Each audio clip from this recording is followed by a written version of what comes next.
y a los que están sobre todo en la sala virtual. La calibración consiste básicamente en encontrar la relación existente entre una señal de salida de un instrumento de medida y la señal de entrada que lo excita del parámetro físico que pretendemos medir. Pero las sucesivas mediciones que hay que hacer para el proceso de calibración no están exentas de la incertidumbre. Y fíjense lo siguiente.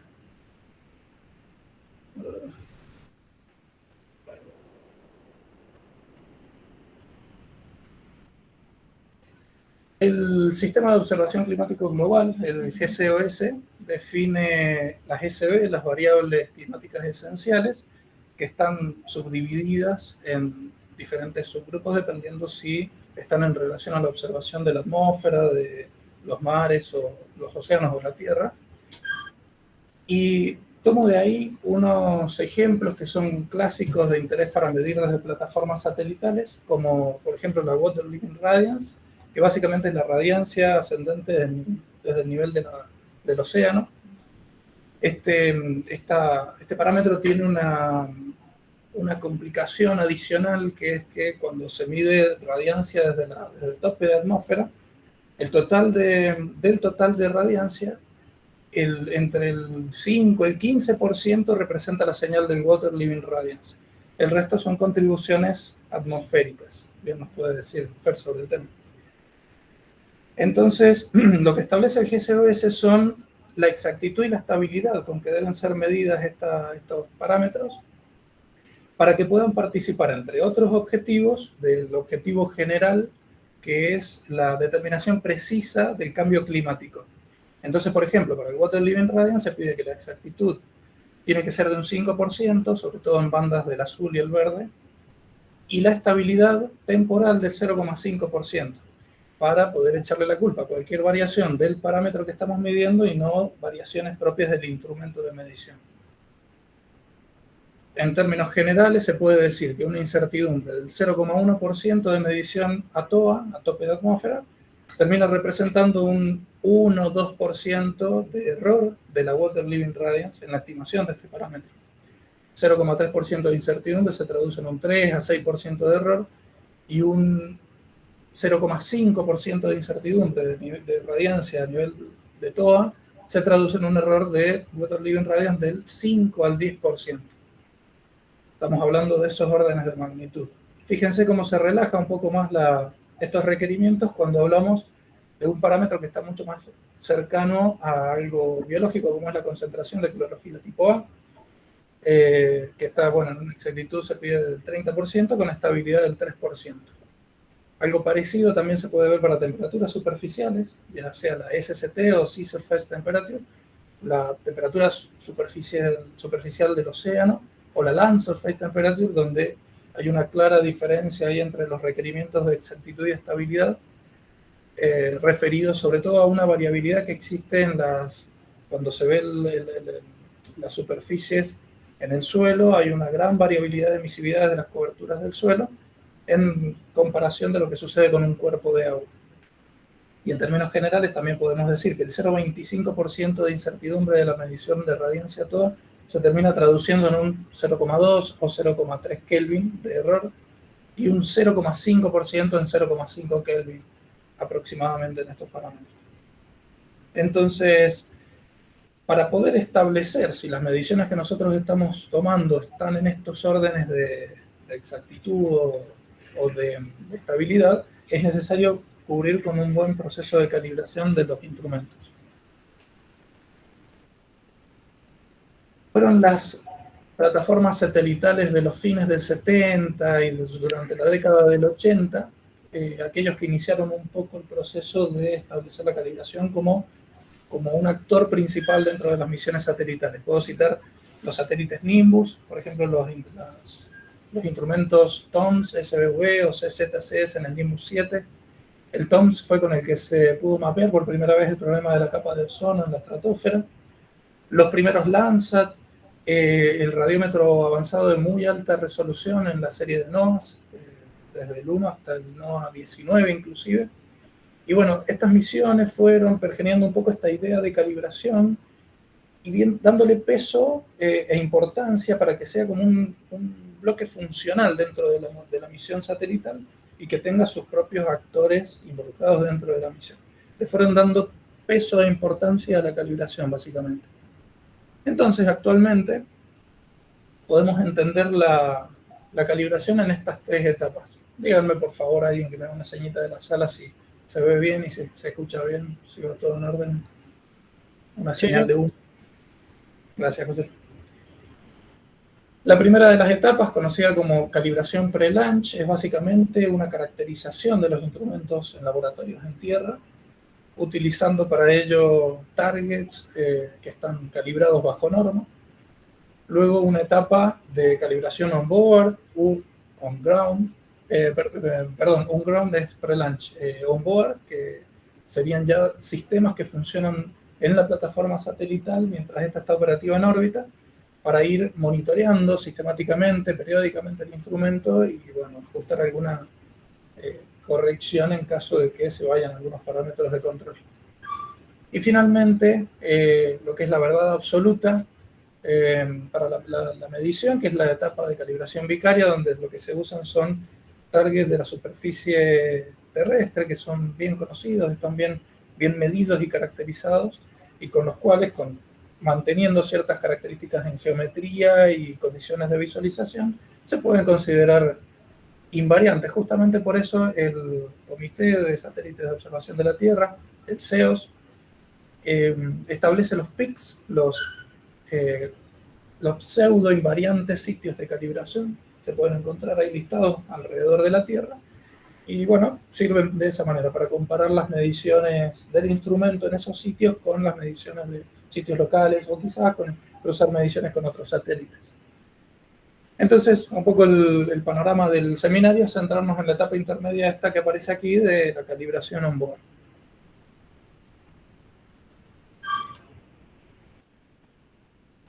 Ya a partir de las misiones satelitales de década del 90 es que ya está bien establecido este proceso de calibración y se puede notar como una constante toma de heritage o de lecciones aprendidas de misiones anteriores para ir desarrollándose cada vez sistemas más desarrollados y mejor especializados en la toma de datos.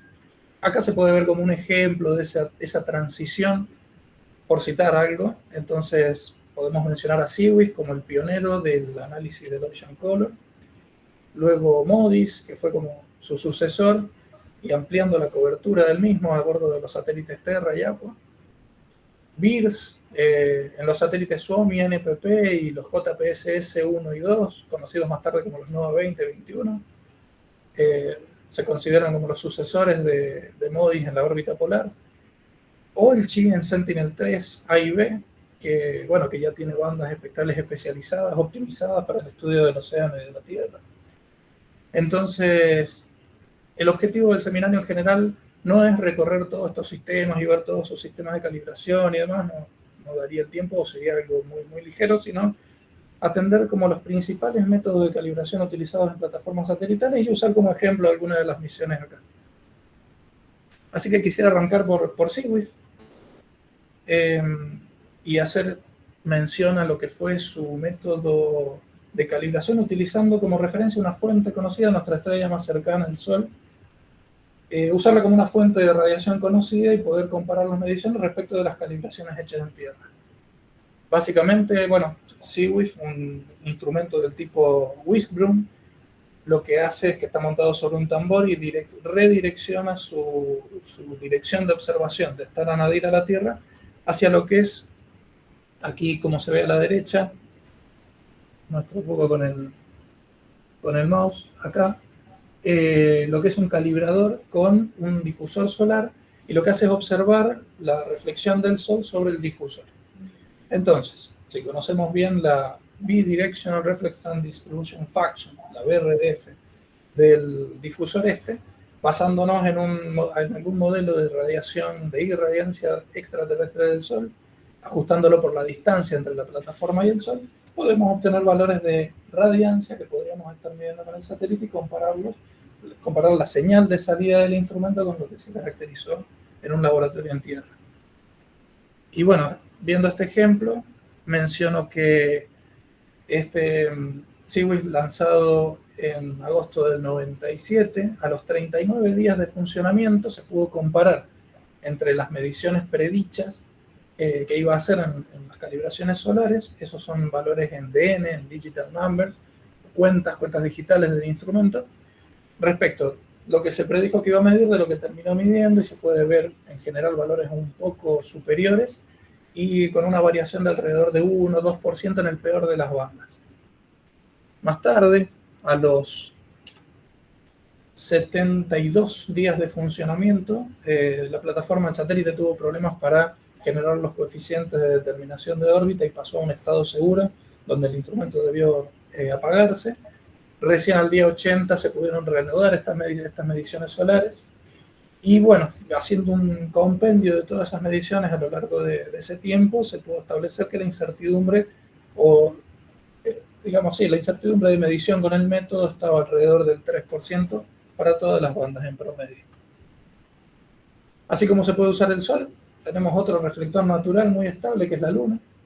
Entonces, para eso lo que se hace es basarse en un modelo, en un momento que fue el proyecto Rollo, que consta de una estación, un observatorio instalado en un campus científico en Arizona, consta de 2 telescopios tipo Ritchie Chrétien de 20 centímetros, donde el primero fue instalado en 1995 y la idea era caracterizar la Luna en el espectro visible e infrarrojo cercano. Y luego se extendió con el segundo a partir de 1997, observaciones en el Svirja. Y bueno, de esa manera se generaba un modelo que podía ser utilizado por las plataformas satelitales para comparar las mediciones al hacer un escaneo de la Luna con el instrumento. Lamentablemente, este proyecto, que estaba gestionado por la NASA y el Servicio Geológico de Estados Unidos, dejó de estar en funcionamiento ya en el 2003. Pero a partir del 2018 hay otra propuesta, el proyecto LIME, que consta de un fotómetro instalado en un monte en España, que bueno, se jacta de hacer mediciones radiométricas con una incertidumbre menor al 2% y ofrecer un modelo que se puede interpolar y generar un modelo hiperespectral de la Luna, pudiéndose utilizar para otros instrumentos también. Hay una samba muy bonita respecto de este tema, inspirada en Tucumán, que dice: yo no apunto a la Luna porque alumbra y nada más, yo la modelo y la uso porque ella sabe de mi largo calibrar. Bueno, así como queremos ver una fuente de iluminación, también nos interesa capturar información, pero no teniendo una señal lumínica interna, sino justamente viendo en oscuridad, caracterizar lo que se llama de los instrumentos la dark signal. Tal podría ser el caso de una estrategia del diseño de un instrumento, poner un shutter y bloquear ese ingreso, o hacer una observación o girando la plataforma o algún mecanismo que redireccione la visión del instrumento hacia el espacio profundo, o como el método que usa acá la Multispectral Instrument de Sentinel-2, donde, bueno, cuenta de un diseño de un TMA, un Tree Mirror Arithmetic, donde tenemos 2 FPA, donde está el sensor, Focal Plane Array, de uno de silicio, ya seguramente para bandas del visible, y el otro MST, donde tiramos las infrarrojas. Y lo que hace es justamente tomar imágenes con método push-broom sobre océano abierto durante la órbita cuando está en eclipse, ¿no? en nighttime, en horas de noche, digamos. Y de esa manera, bueno, lo que se hace es cada periodo orbital de 10 días tomar imágenes, y lo que se toma son los últimos 40 segundos de medición y se promedia esa señal para ver cuál es su dark signal. Acá se pueden ver 2 tablas. La primera, la de la izquierda, muestra cómo es la variación de esta dark signal respecto del comportamiento típico del instrumento. Fíjense que el promedio varía alrededor de 0 y se puede establecer la variación por debajo de 1 dN. Y no solo se mira o se analiza la señal de dark signal, sino la variabilidad que está presente, que está más asociada al ruido de lectura, el dark noise, y ese se puede ver en la tabla de la derecha. Y bueno, se establece que ese dark noise está en promedio en medio dN. Así como vemos fuentes naturales de iluminación, también sirve tener una fuente artificial bien conocida en la plataforma. Tal es el caso de Oli en Landsat 8, por ejemplo. Ahí se puede ver una imagen, un render a la izquierda, que consta de tener un difusor iluminado por, en este caso, 6 bulbitos de lámparas incandescentes de tungsteno, de halógeno, de 5 watts. Y la idea es iluminar ese difusor y ver la respuesta con el instrumento. Abajo a la derecha se ve un layout del instrumento donde tiene la observación a la Tierra, se hace la calibración solar con un difusor, o se interpone este otro difusor para hacer la calibración con estas lámparas. A su vez también se está registrando la señal con 2 fotodiodos aparte, digamos, sería como un testigo que mide justamente la reflexión aparte del instrumento.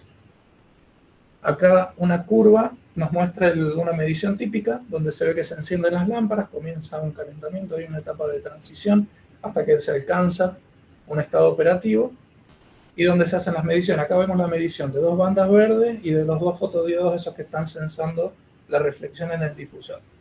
En realidad no funcionan todas las lámparas juntas, sino que se hace funcionar de a pares. Existen 3 pares de lámparas, un par que funciona con mayor frecuencia, el working, que mide todos los días, después un segundo par de backup, que mide cada 16 días, y un tercer par que funciona cada 6 meses.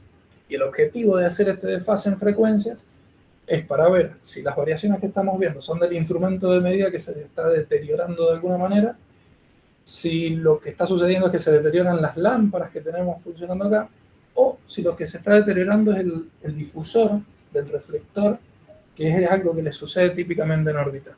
Traigo a colación una anécdota con MODIS en Terra Aqua. Habíamos visto uno lanzado en el 99, Terra, y después Aqua un poco más tarde en el 2002. En Terra, el sistema de calibración solar tenía un difusor y tenía como un protector, un shield. Y la idea era, en principio, bueno, exponerlo solamente cuando se usaba para calibrar y después volver a bloquearlo y mantenerlo cuidado. En Terra no se hizo un uso muy exhaustivo de eso, se lo dejó expuesto y se pudo notar que en unos 15 años de capturas se empezó a degradar, sobre todo las longitudes de onda más cortas, cercanas al azul, a 412 nanómetros, y se produjo una caída de la reflexión del difusor, del reflector de hasta el 50%. Mientras que en Aqua se tuvieron esos recaudos, fue utilizado de una manera más cuidadosa y la caída fue alrededor del 5 al 10%.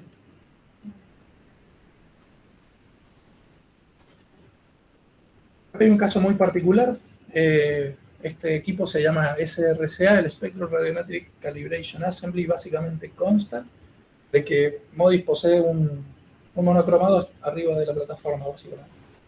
Entonces, lo que se hace es poder iluminar con luz monocromática que se puede setear en longitudes de onda en el instrumento. Entonces se puede caracterizar a ver cómo están las bandas espectrales en su forma completa. Acá se pueden ver 2 ejemplos a la izquierda, las curvas. La de arriba, porque siempre hay que levantarle un poquito la señal a las longitudes de onda más bajas, cercanas al azul, funciona con una lámpara de 30 watts. Y la de abajo, ya para las longitudes de onda un poco más largas, con una lamparita de 10 watts, y se va viendo cómo se ve la respuesta espectral de cada una de las bandas. Está en función de los números de pasos que hay que hacer para girar la grating, la red de difracción que se usa justamente para para dispersar ese haz. Y cuenta con algo interesante este sistema, que es un filtro de didimio que tiene características espectrales muy características, es decir, vaya la redundancia, tiene features muy apreciables espectralmente, que son una diferencia muy grande entre unos picos y unos valles, que se pueden usar de referencia para ver a ver si le está sucediendo al mismo instrumento algún deterioro y le produce algún drift espectral de la respuesta, y hay que quizás ajustarlo y correrlo un poquito mientras está funcionando en órbita. Entonces, de esa manera, este filtro, que es testeado con un fotodiodo de silicio, no solamente nos ayuda a ver los cambios en el instrumento, en las bandas espectrales, evaluar cómo está la banda, cómo se ve la respuesta espectral, sino también ir corrigiendo defectos que se producen en el propio colimador, en el propio monocromador, la palabra. Tiene un colimador en el medio, pero es un monocromador. Bueno, en 4 años en órbita, al menos se pudo ver que en las bandas de reflexión solar, la variación que hubo del centro de banda efectivo de cada banda estuvo en el orden de menor a 0,5 nanómetros, y los anchos de banda efectivos de cada banda menor a 1 nanómetro. O eso reportan ellas. Y cuando nos alejamos ya del VC, la longitud de onda más largas, entramos en el ámbito ya de instrumentos térmicos, las fuentes de radiación ya están más ligadas al funcionamiento de un cuerpo negro, de un black body. Tal es el caso de MODIS, por ejemplo, en Terra, que este era un Protofly Model, constaba de este patch radiador, como vemos en la imagen a la izquierda, básicamente una cara plana, pero con esta terminación de estos grupos, de estas rejillas a los 45 grados, que bueno, el diseño dice tener una emisividad efectiva mayor a 0,992, y detrás tiene 12 sensores de temperatura que tenían que estar asegurándose que al momento de medir esté en 315 Kelvin el radiador. Se jactan de tener una exactitud absoluta en la medición de 1% y de que pueden calibrar el campo de visión completo a la vez de todo el instrumento. Ahí se puede ver una imagen de cómo está señalado en el instrumento, cómo se ve el espejo de scan. Cada vez que lo observa, puede utilizarlo de referencia para calibrar.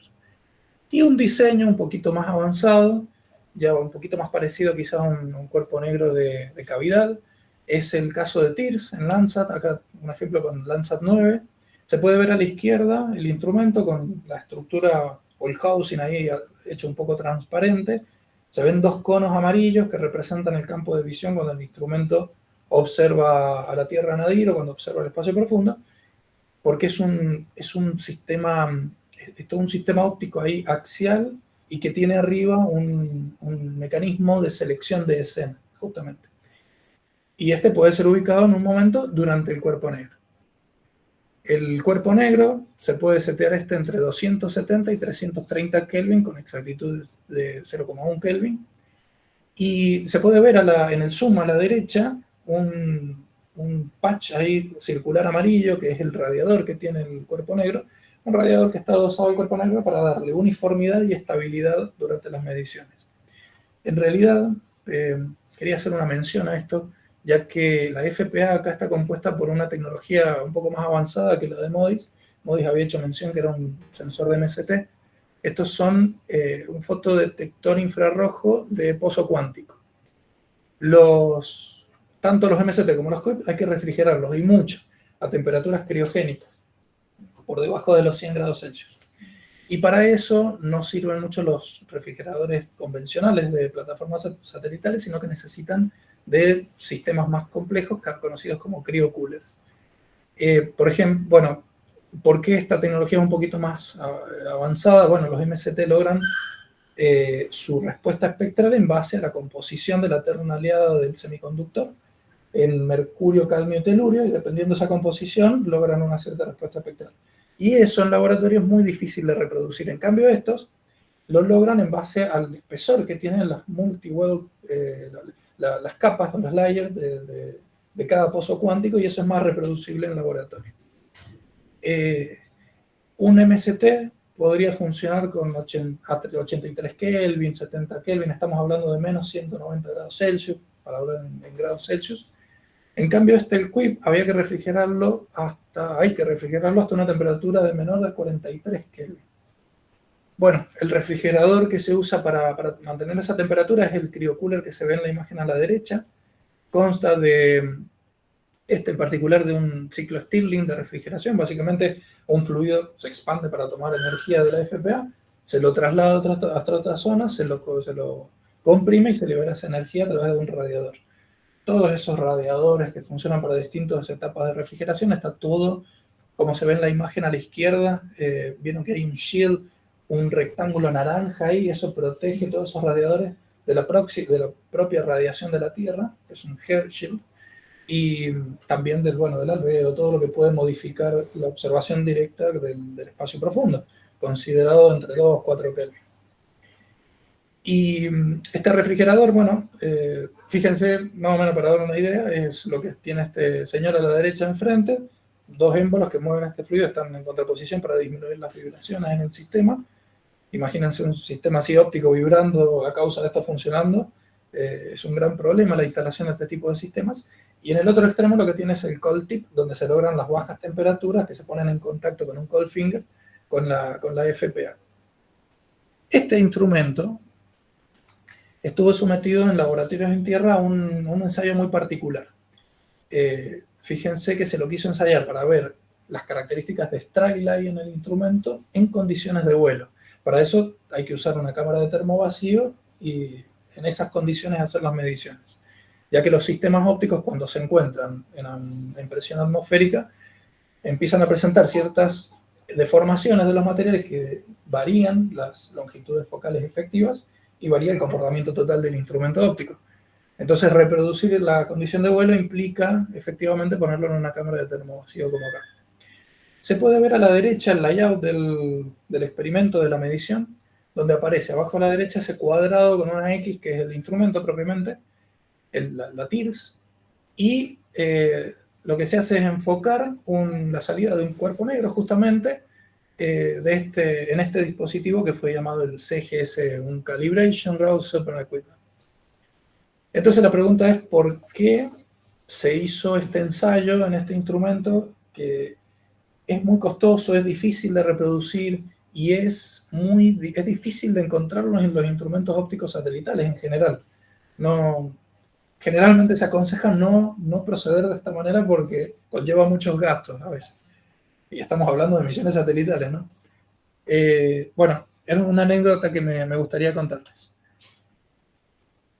Cuando se lanza TIRS en Landsat 8, originalmente, año 2013, se empiezan a obtener imágenes. Y de repente se empieza a analizar el catálogo de imágenes y se ve esto. Una franja brillante, seguramente la gente del Gulich que me escucha está quizás relacionada con el problema, con el evento. Y bueno, empieza a ser un problema. Se ve este efecto de banding, como se lo conoce, y comienza todo un arduo proceso de investigar qué es lo que sucede. Se empieza a notar que el fenómeno no es tan visible cuando se ven aguas abiertas, y cuando se acercan costas brillantes a los extremos del campo de visión del instrumento, aparece mucho más realzado este evento, este efecto. Y bueno, se llega a la conclusión de que es un problema de Strike-Lie del instrumento. Así que se tomaron varias medidas, entre analizar las imágenes propias que lleva generando el instrumento y también aprovechar la plataforma para hacer escaneos lunares. La luna era ubicada en distintas posiciones alrededor del campo de visión del instrumento y se fue mapeando un poco ese Strike-Lie. Básicamente el Strike-Lie representa luz que no fue diseñada para que ingrese al instrumento, a la FPA, justamente el elemento sensible, que debería caer en otro lado de esa luz, o debería ser absorbida, o debería estar en un estado mínimo de impacto, y bueno, y finalmente no, está cayendo sobre la FPA. Un problema de diseño, sí. O de análisis previo para el diseño. Se utilizaron esas imágenes lunares, bueno, todo conllevó a que se desarrolle un poco un algoritmo de corrección. Se pudo demostrar que se podía generar el problema, se lo podía recrear mediante el modelo matemático, y se lo utilizó para efectivamente desarrollar un algoritmo que fue puesto en la cadena de procesamiento, y así como se entregaba la imagen cruda que se va a la izquierda, se entrega la imagen corregida por Strike-Lie, donde bueno, el fenómeno ya es más difícil de percibirlo. Entonces, sucede que esto llevó a un rediseño del instrumento, lo que pasó a conocerse más tarde como TIRS-2, y fue luego volado más tarde en el año 2021 en Landsat 9. Acá vamos a ver unas mediciones que se hicieron con Landsat 9 para ambas bandas, la 10 y la 11 de TIRS, que están centradas en 10,8, 12 micrómetros. El efecto era mucho más visible en la FPA que estaba más cerca del centro óptico, la de la banda 11, la que se ve a la derecha. ¿Qué es lo que estamos viendo acá? Un mapita que tiene en ambos ejes los ángulos, ya sea, si me capta la cámara, ya sea que el instrumento está midiendo de esta manera el ángulo de roll y el ángulo de pitch. Entonces lo que estamos viendo con líneas onduladas es el escaneo que se producía de la luna enfrente del instrumento, cuando este ya estaba en órbita. Cada vez que la luna genera una señal apreciable en el sensor, se la amplifica con un puntito. Obviamente, cuando pasa por el campo de visión que tiene que generar señal, bueno, ahí genera señal. La cuestión es cuando se escapaba del campo de visión y generaba señal también, entonces representa una región que se puede modelar matemáticamente. El modelo matemático que surgió a partir de todo este análisis es el que se ve con puntitos grises por detrás. Y justamente las mediciones que se hicieron en TIVAC, en los ensayos de termovacío que vimos anteriormente, es lo que se resalta en amarillo. está recortado en una cajita verde, que fue lo que se pudo escanear con ese layout del setup de medición. No se podía mucho más que eso. Y bueno, todo parece que cierra, ¿no? Entonces, el rediseño básicamente consistió en lo siguiente: se ve el instrumento a la izquierda, un corte ahí sagital, se ve abajo la FPA, se ve el paquete de 4 lentes principales, arriba el mecanismo de selector de escena que ve entre un puerto, el otro y el black body que había comentado. Y bueno, todo el análisis llevó a que la ubicación de 2 baffles cerca de las lentes, la segunda y la tercera, que son los circulitos rojos, lo que muestra a la derecha, iba a disminuir de forma importante estos efectos de strike line. Finalmente, fíjense acá lo siguiente, el siguiente experimento en vuelo. A la izquierda se ve una imagen con TIRS 1, Landsat 8, donde en el campo de visión de 15 grados la luna es ubicada en un extremo ahí a los 12 grados y se ve, hay que ser cuidadoso por ahí con los términos porcentuales, como qué es lo que se usa de referencia, pero en este caso se dice, tenemos una contaminación de 0,4%. Y se ve ese halo, ¿no? Lo ven como ese halo justamente que se produce en el FPA-A. En la literatura lo menciona como si fuese un problema de scattering. Bueno, básicamente le diríamos una cuestión de strike line. La misma posición de la Luna se replica en el centro, en TIRS 2, Landsat 9, y directamente se dice no se ve señal apreciable por encima del nivel de ruido del instrumento. Y a la derecha es ubicada un poquito más en el extremo la Luna, que es el peor caso de strike line en el instrumento. En los análisis se había visto que esto iba a rondar una contaminación en el diseño de TIRS 2 de 0,03%. Finalmente dicen que la contaminación es de 0,01%. Y finalmente comparamos cómo se ven los productos. A la izquierda, TIRS 1, Landsat 8, el producto crudo, en el centro corregido con el algoritmo de corrección, y a la derecha, de la misma región, en otro día, por eso aparecen como unas nubes, la comparación con TIRS 2. Si vemos la primera imagen y vemos esta franja y analizamos una línea horizontal como para analizar el problema, se decía en términos generales, en el peor de los casos en TIRS 1, el modelo que se genera del problema de la contaminación es como un sombrero, ¿no? Brillante en el centro y después cae en los hombros. En el centro la contaminación llegaba a ser de hasta un 8% y bajaba hasta una contaminación de unos 4%, de un 4% en ambas bandas. El rediseño lo que deja es un modelo de contaminación algo distinto, como un smile, no se aprecia, pero que es imperceptible en el centro y aumenta hasta un 1 o 2% dependiendo de la banda en los extremos. Eso es lo que se logró finalmente con el rediseño. Y para terminar, no los aburro más, y quería contar este caso. Bueno, el equipo de ciencia de calibración de OSI, de PACE, constantemente está monitoreando cosas como la SNR, la Dark Signal, la ganancia o sensibilidad radiométrica, el drift espectral, ya que estamos hablando en este caso de un instrumento hiperespectral, la linealidad, la reflectancia del difusor solar. Y quería contarles nada más sobre el drift ese espectral. En este caso no se cuenta con un monocromador, como es el caso de MODIS que habíamos visto, sino que lo que se hace es aprovechar las mediciones con el reflector, con el difusor solar, conocer dónde se encuentran las líneas de Fraunhofer y bueno, usar eso como referencia para ver cuáles son las bandas que está midiendo el instrumento y corregir ese drift. También se pueden aprovechar el abrupto cambio de las ventanas de absorción atmosférica en los productos. Y bueno, como para mencionar algunos números alrededor de este tema del drift, el requerimiento decía que el drift tenía que ser menor a 0,5 nanómetros por año. Cuando de alguna manera se caracteriza el instrumento y empieza a medir ya en órbita, se vio que el drift tuvo que ser corregido en un orden de 0,15 nanómetros.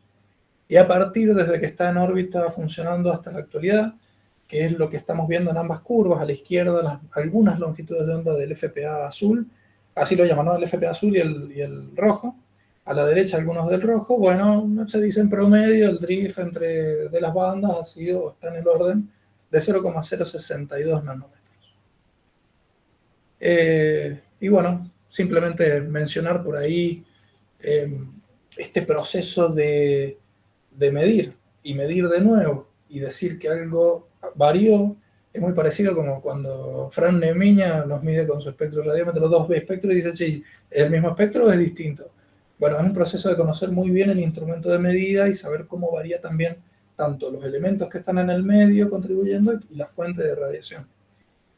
Y quisiera cerrar un poco con una idea de que no se vayan con esto de la calibración, estos sistemas o el método de calibración como si fuese simplemente una etapa más en el procesamiento que si la sacamos, bueno, uno puede seguir obteniendo datos y productos, sino que no, es una etapa indispensable para asegurarnos cuáles son la incertidumbre, la estabilidad, cuáles son los valores asociados a la medición y tener certeza de la calidad de los productos que estamos obteniendo.